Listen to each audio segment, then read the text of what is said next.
Hey guys, welcome to lesson 7 of unit 7. This is our last lesson for this unit. So pause the video, try the warm-up.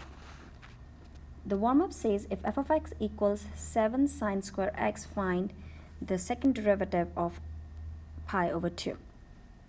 So what are we going to do is we're going to find the first derivative, the second derivative, and then substitute in pi over 2 in place of x. So let's find the first derivative. So we might end up using our chain rule here, right? So I'm going to first rewrite this as 7 sine x to the second. That's what it means. So it's easier for us to use the chain rule. So what do? What is the chain rule? Let's really quickly review. The chain rule is take the derivative of the outside and then the inside. So this is the outside and this is the inside. So it'll be 7 times 2 sine x, 2 minus 1 is just 1, times now the inside. The derivative of sine x is cosine x. Now let's simplify this. This would be 14 sine x cosine x. Now we want to do the second derivative. So second derivative would be, I'm going to take the derivative of this. So we're going to be applying the product rule here, right? This is my A and that's my B. So what would it? So it's going to be 14 sine of x is cosine x times cosine x plus 14 sine x and times the derivative of the second one, which is negative sine x, right? The derivative of cosine x is negative sine x. So let's simplify this whole thing out. What am I left with? I'm left with 14. I'm going to factor out the 14 and I'm left with cosine square x minus sine square x. So now I want to find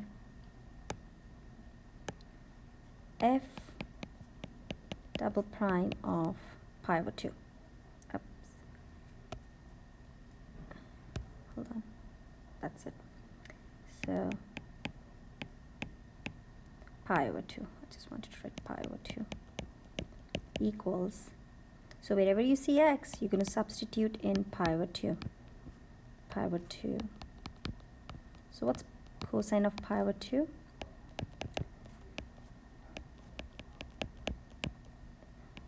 So it's 0, right? Minus sine of pi 2 is 1 square, which is 1, so it is negative 14.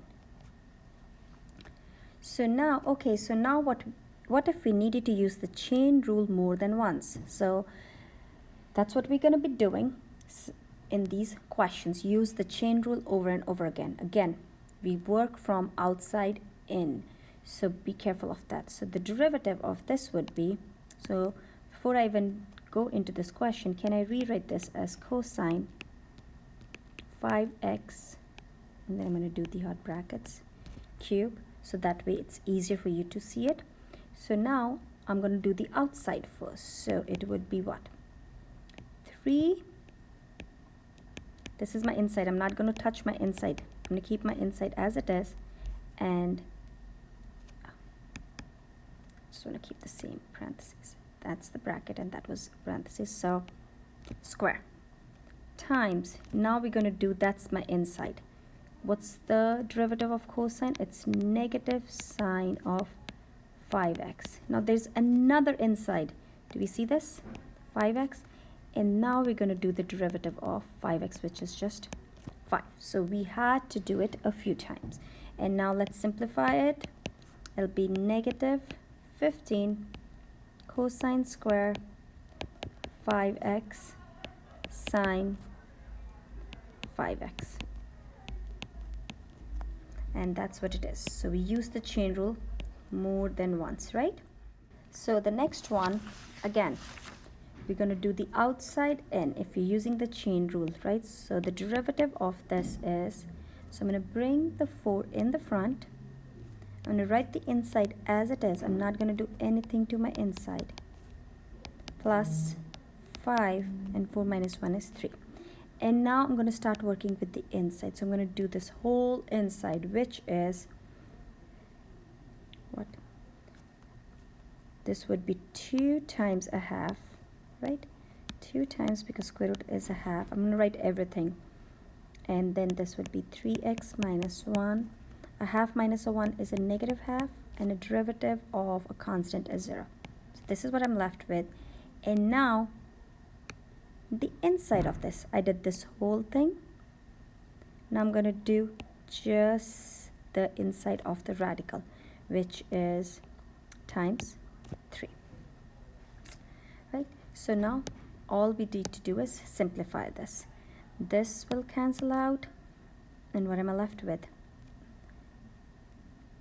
Multiply the 4 and the 3, so I'm left with 12 parentheses 2 rad 3x minus 1. You can multiply the 4 and 2, guys, because there was a exponent there, okay?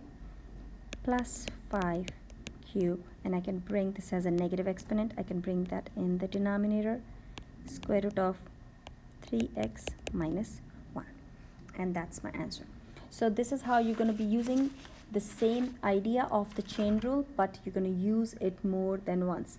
So finish the last page. Good luck.